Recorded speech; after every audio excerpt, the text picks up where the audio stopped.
Hello students, मैं अंजलि पयाल स्वागत करती हूँ आपका आईसीटी वर्चुअल क्लासरूम देहरादून से। कैसे हैं आप सब लोग? उम्मीद करती हूँ आप सब लोग अच्छे होंगे और अपनी लाइफ में बहुत बेहतर कुछ कर रहे होंगे। आज हम बात कर रहे हैं क्लास 9th के साइंस की, और जैसा कि चैप्टर 4 आपका यहाँ पर चल रहा है, स्ट्रक्चर ऑफ द एटम, परमाणु की संरचना पर हम लोग यहाँ पर बात कर रहे हैं, जिसमें आपने बहुत सारे टॉपिक पढ़ लिए हैं। जैसे एटम से हम लोगों ने स्टार्ट किया था, कैथोड रे एक्सपेरिमेंट, एनोड रे एक्सपेरिमेंट की बात की थी, जिसमें इलेक्ट्रॉन और प्रोटॉन की आपकी खोज हुई थी।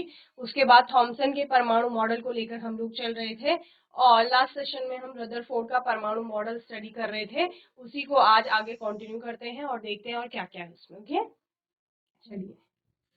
Structure of atom, atoms are the building blocks of matter, ठीक है ना, जैसा आप जानते हैं। और ये किस किस क्या क्या इसमें सब एटॉमिक पार्टिकल्स होते हैं। मेनली 3 सब एटॉमिक पार्टिकल की बात करते हैं आप लोग, इलेक्ट्रॉन, प्रोटॉन और न्यूट्रॉन, ठीक है ना।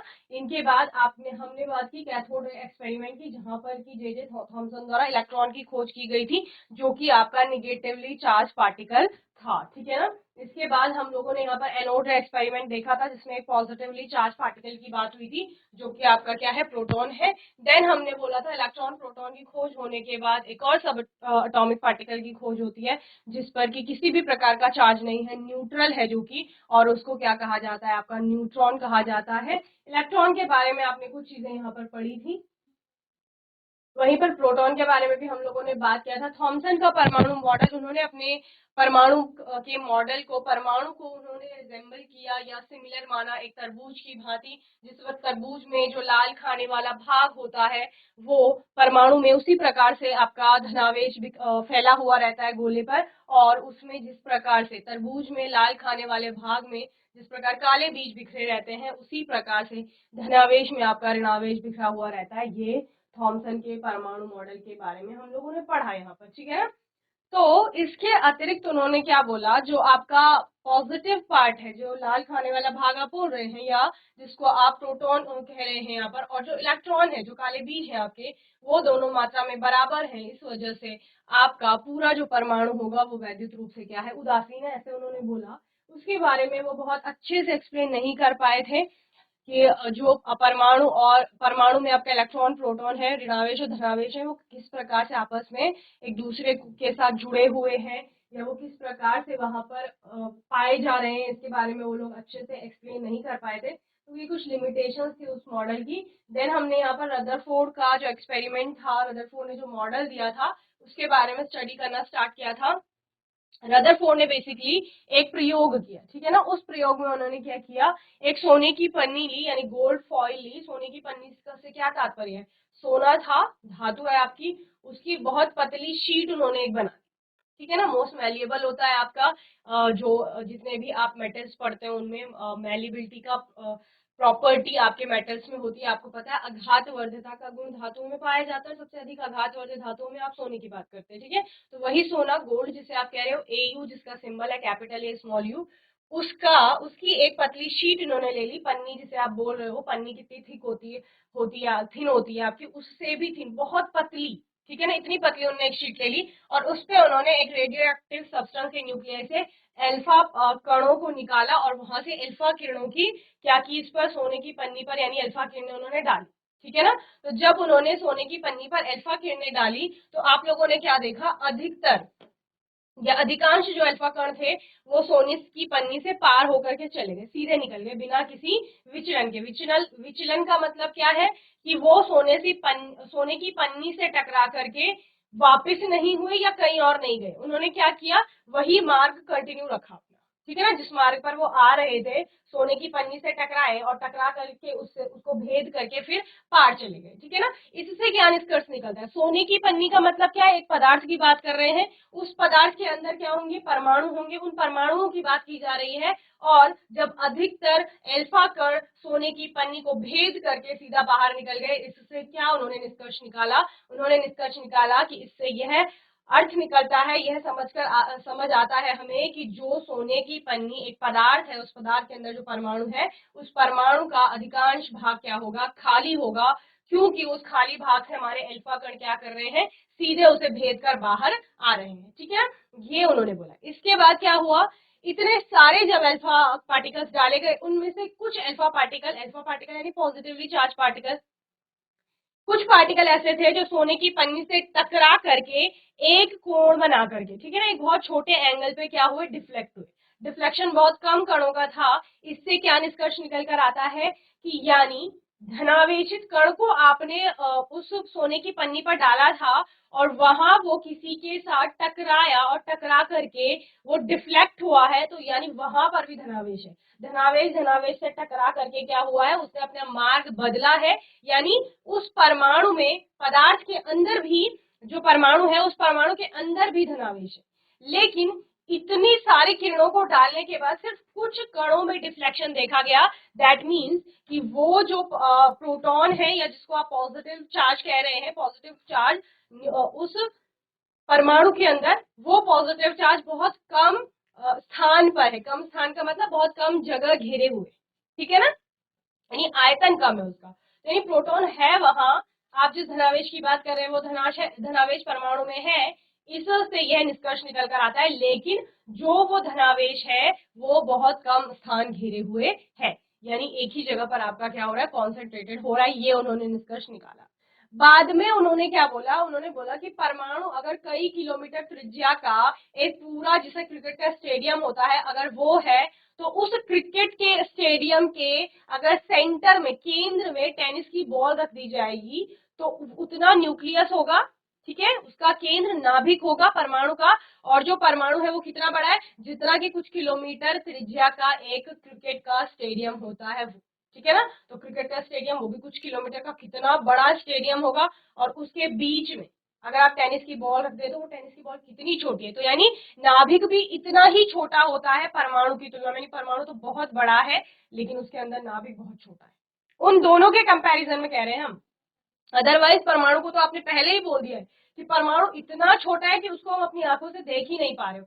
लेकिन नाभिक कितना छोटा होगा, और उस नाभिक के अंदर क्या है, उस नाभिक के अंदर है प्रोटॉन यानी कि धनावेश, जो कि यहाँ पर रदरफोर्ड ने बताया, ठीक है ना। तो इतना हम लोगों ने यहाँ पर स्टडी किया रदरफोर्ड के मॉडल में। In this experiment fast moving alpha particles were made to fall on a thin gold foil. His observation were, क्या क्या उसके प्रेक्षण थे। First, a major fraction of the particle बोmbarded towards the gold sheet pass through it without any deflection, and hence most of the space of atom is empty. Okay, space in an atom is empty.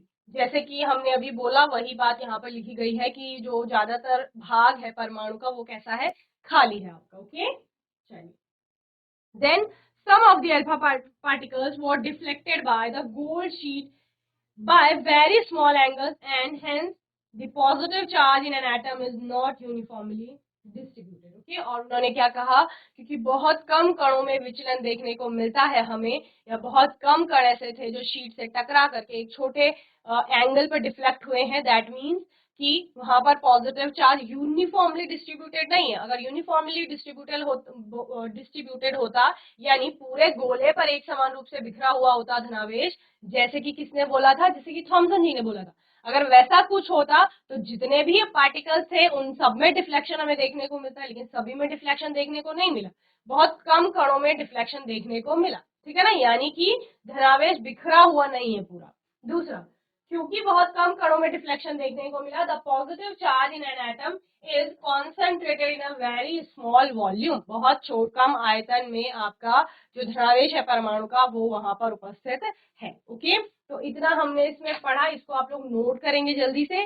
फिर हम आगे कुछ और observation देखते हैं, उनसे क्या क्या कंक्लूजन निकलते हैं, उन पर हम लोग बात करेंगे। ओके, चलिए।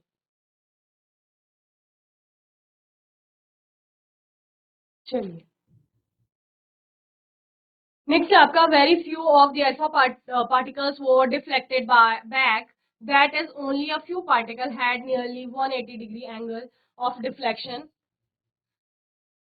So the volume occupied by the positively charged particle in an atom is very small as compared to the total volume of an atom. Okay, जैसे मैंने आपको बताया कि हो क्या रहा है, क्योंकि परमाणु में ज्यादातर जो अल्फा पार्टिकल्स हैं वो एज इट इज निकल रहे हैं, उनमें से बहुत कम अल्फा पार्टिकल बहुत छोटे एंगल पर डिफ्लेक्ट हो रहे हैं, और बहुत एक दो कण ऐसे थे जो लगभग 180 डिग्री के एंगल पे आपका डिफ्लेक्शन दिखा रहे थे, यानी जिस मार्ग से गए लगभग उसी मार्ग से वापस आए। तो इससे क्या कंक्लूड किया उन्होंने यही कंक्लूड किया कि जो परमाणु है ना, वो परमाणु तो बहुत बड़ा है आकार में नाभिक की तुलना में, यानी नाभिक बहुत छोटा एक स्थान है, वहां पर एक सेंटर है जिसमें कि आपका धनावेश स्थित होगा किसी भी परमाणु का। ओके, यानी क्या होंगे वहां पर, प्रोटॉन होंगे।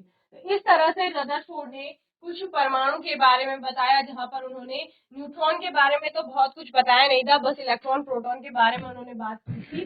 So Rutherford model of atom, Rutherford concluded the model of the atom from the alpha particle scattering experiment as, उन्होंने मॉडल में क्या क्या बातें कही। पहला था, there is a positively charged center in an atom called the nucleus. Nearly all the mass of an atom resides in the nucleus. उन्होंने क्या कहा, उन्होंने कहा जो परमाणु है ना, उस परमाणु का जो सेंटर है, उस परमाणु के का एक केंद्र है जो बीच में पाया जाएगा, उस गोले के बीच में एक केंद्र है, और वो केंद्र कैसा है, वो धनावेशित केंद्र है जिसको कि नाभिक नाम दिया जाएगा। और पूरे परमाणु का जो द्रव्यमान होगा वो उस नाभिक में ही आपका पाया जाएगा, यानी जो नाभिक का द्रव्यमान है वही पूरे परमाणु का द्रव्यमान होगा। ये किसने बोला, रदरफोर्ड ने बोला। समझ में आया सभी को, क्या कहा, परमाणु के अंदर आपका एक धनावेशित केंद्र है जिसको नाभिक नाम दिया जाएगा, और पूरे परमाणु का जो द्रव्यमान है वो उस नाभिक का द्रव्यमान होगा। ठीक है ना, नाभिक का जो द्रव्यमान है वही परमाणु का द्रव्यमान। अब सेकंड बात उन्होंने क्या निष्कर्ष में निकाली, यहाँ पर the electrons revolve around the nucleus in well defined orbit. Okay, जो इलेक्ट्रॉन्स होते हैं, जो निगेटिवली चार्ज पार्टिकल हैं, वो उस नाभिक के चारों ओर वेल डिफाइंड ऑर्बिट्स में, यानी कि कक्षकों में आपके क्या करते हैं, घूमते हैं। नाभिक के चारों ओर कक्षक होंगे और उन कक्षकों में इलेक्ट्रॉन घूमेगा, ये उन्होंने बोला। ओके, चलिए, इसके अलावा the size of the nucleus is very small as compared to the size of the atom. Okay, उन्होंने क्या बोला, जो परमाणु का आकार है वो बहुत बड़ा है नाभिक की तुलना में, या नाभिक का जो आकार है वो बहुत छोटा है परमाणु की तुलना में। ओके, चलिए, तो ये तीन बातें हमारी परमाणु के मॉडल में उन्होंने बताई।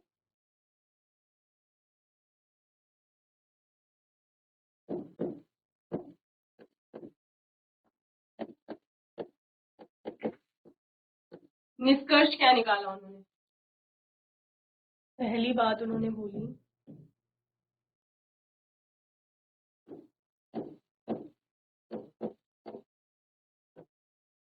परमाणु में एक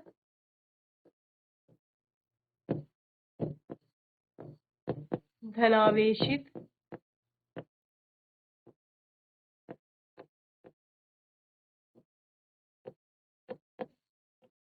केंद्र होता है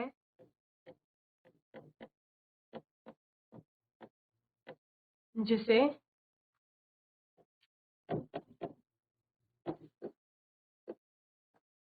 नाभिक कहते हैं। ठीक है, या जिसे नाभिक कहा जाता है।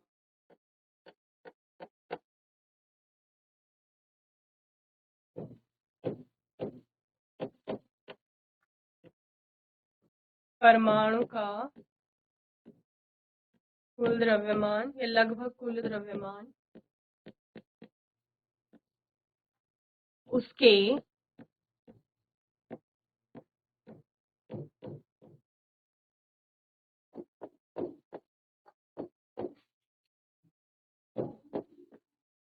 नाभिक का द्रव्यमान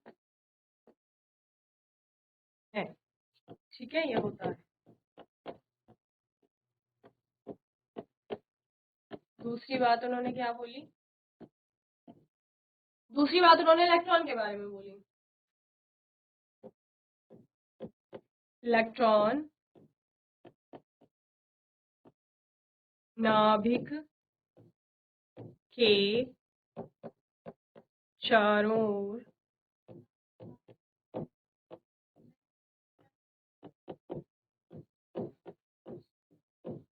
कक्षाओं में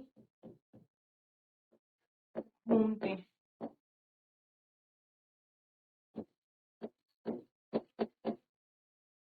और तीसरा पॉइंट क्या था, वो आकार को लेके था। नाभिक का आकार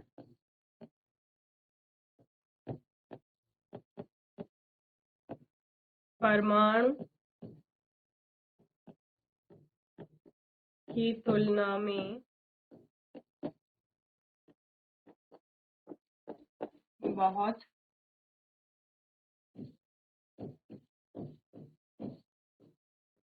छोटा है। ठीक,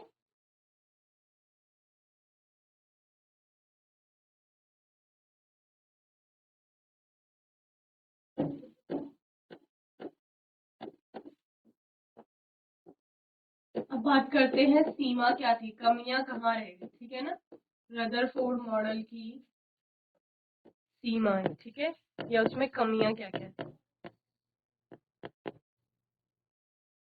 पहला ड्रॉबैक देखते हैं।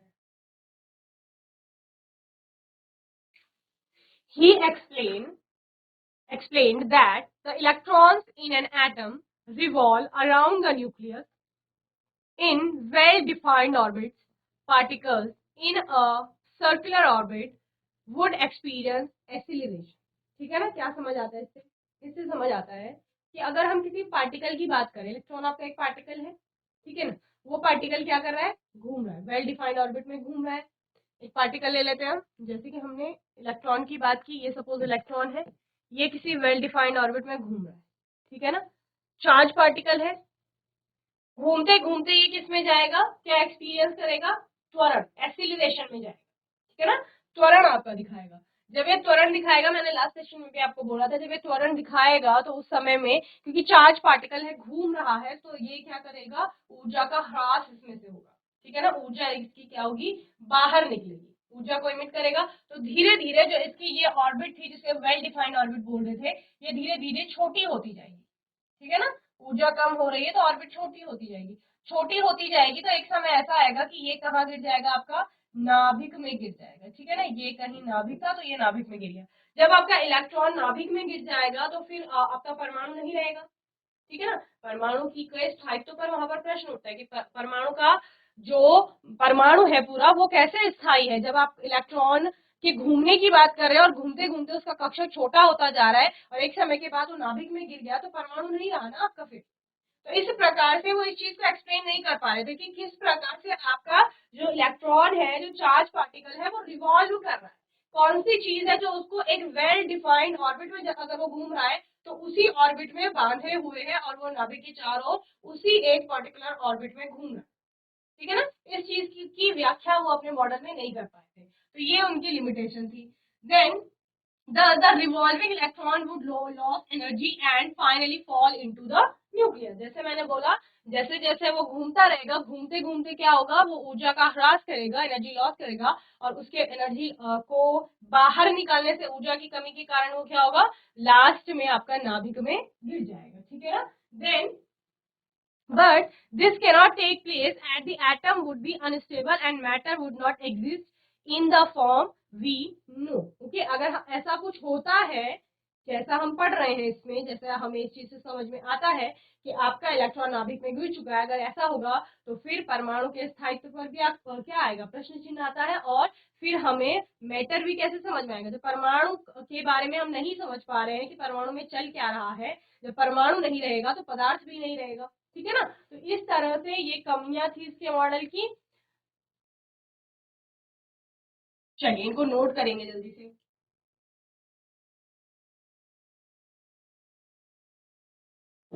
कमियां, ठीक है, या सीमाएं जिन्हें आप कह रहे हो, वो क्या क्या। फर्स्ट,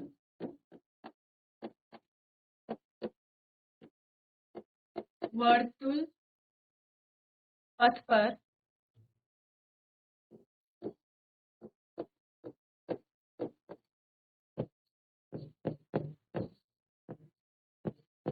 घूमता हुआ इलेक्ट्रॉन, इन ई नेगेटिव का साइन किसके लिए है, आपका इलेक्ट्रॉन के लिए, ठीक है ना।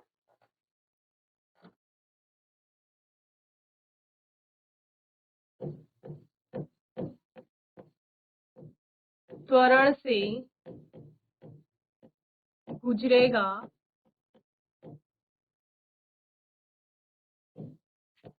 वह ऊर्जा का ह्रास होगा, ठीक है ना, जिससे जो उसकी का कक्षक है वो धीरे धीरे छोटा होता जाएगा, ठीक है ना, जिससे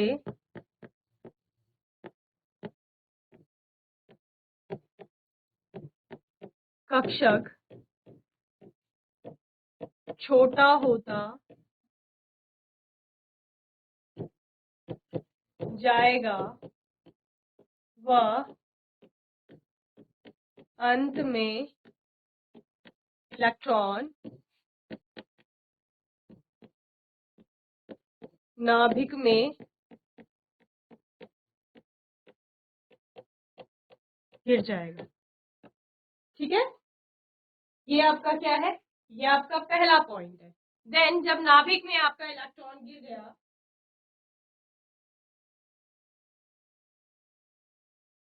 तो इससे क्या होगा, इसका मतलब है अस्थिरता आ गई, ठीक है ना।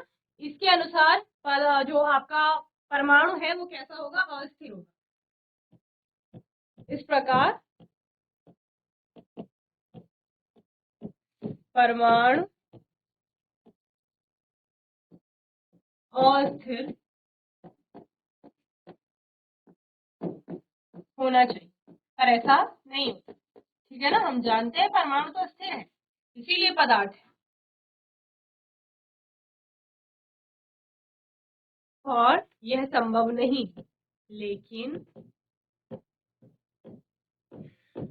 ऐसा संभव नहीं है, क्योंकि परमाणु स्थिर होता है।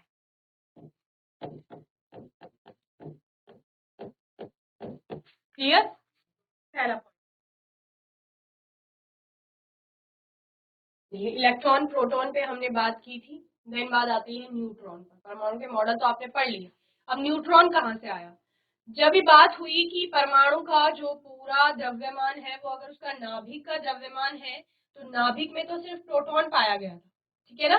तो जब उसका परमाणु का द्रव्यमान देखा गया तो परमाणु का द्रव्यमान जो है वो प्रोटॉनों की संख्या से ज्यादा आ रहा था। समझिए इस चीज को। पहली बात मैंने क्या बोली,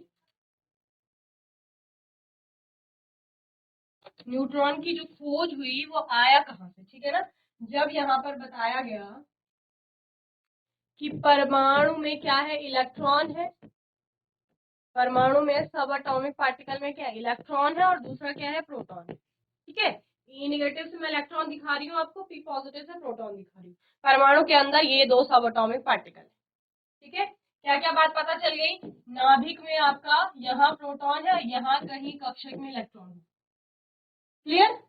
अब पहली चीज, नाभिक का जो द्रव्यमान है,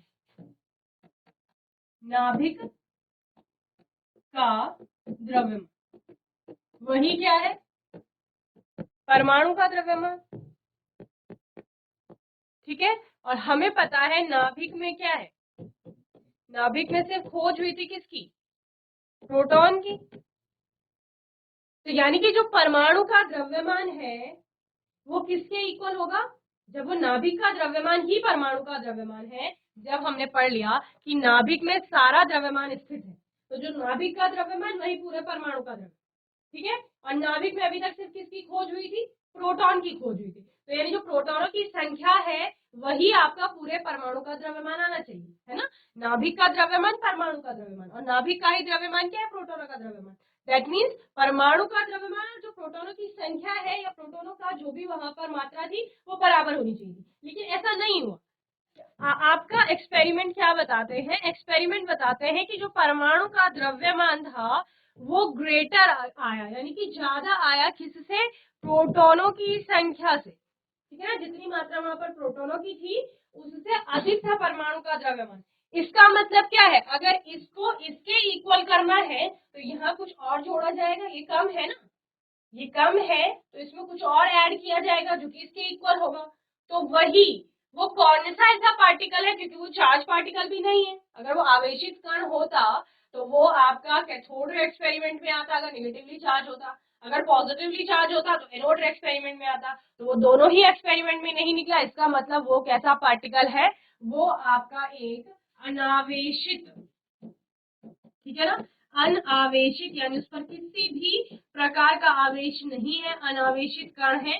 और वही अनावेशित कण या न्यूट्रल पार्टिकल आपका क्या नाम दिया गया, उसको न्यूट्रॉन दिया गया, जिसको चैडविक ने फिजिक्स की खोज की। और फिर हमें पता चलता है कि परमाणु का जो एक्चुअल में द्रव्यमान होता है वो क्या होता है, आपका प्रोटॉनों की संख्या प्लस न्यूट्रॉनों की संख्या, न्यूट्रॉनों की संख्या होता है, ठीक है ना।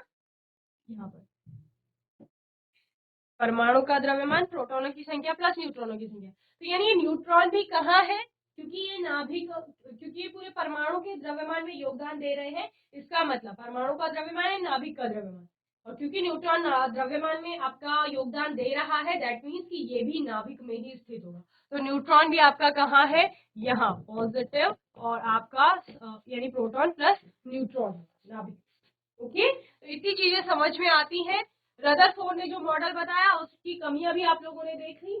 अब नेक्स्ट आपका आता है नया मॉडल, जो कि है बोहर का मॉडल, ठीक है। पहले इसको नोट कर लेंगे, फिर हम आगे चलेंगे। तो प्रोटॉन, न्यूट्रॉन और इलेक्ट्रॉन के बारे में हमने पढ़ लिया है। Niels Bohr model, properties of electron, proton और न्यूट्रॉन, जिसमें हम सबसे पहले इनके बारे में बात करते हैं। सबसे पहला पार्टिकल आपका इलेक्ट्रॉन है, -1 यूनिट चार्ज जिस पे आप बोल रहे हैं। एक्चुअल में उस पर चार्ज कितना है, -1.602 इंटू 10⁻⁻19 कूलम का, ठीक है ना। ठीक उतना ही चार्ज प्रोटॉन पर भी होता है, मैग्नीट्यूड, लेकिन वो कैसा होता है, पॉजिटिव में होता है, ठीक है ना। तो प्रोटॉन पर आपका क्या चार्ज आया यहाँ पर, 1.602 इंटू 10⁻⁻19 कूलम, लेकिन एक ऐसा है, ये पॉजिटिव में आपको दिख रहा है, ये निगेटिव में, ठीक है ना।